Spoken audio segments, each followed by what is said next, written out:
เข้าหัวนั่นแห้งลงแห้งอีกเพิ่นใดแม่กระบวยค่ะแห้งจอยเราตุยมาหาตุยจอยแล้วจอยก็ไปบ่นไปเรื่องไปก็ไปเมื่อคืนนี่เราไปเสียนอาหารเราสิพังเจอไผแสงสีเนี่ยแสบตาเราอ่ะใช่บ่ไผแสงสีมันตอบเราอ่ะบุญบึงสร้าง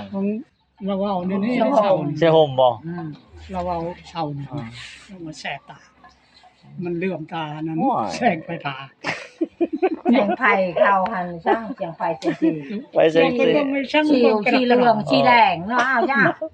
เจอไผแสงสีเราเสียอาหารขนาดเราอ่ะเสียนี่บ่ได้ยังเงินขายผักหอมเนาะครับ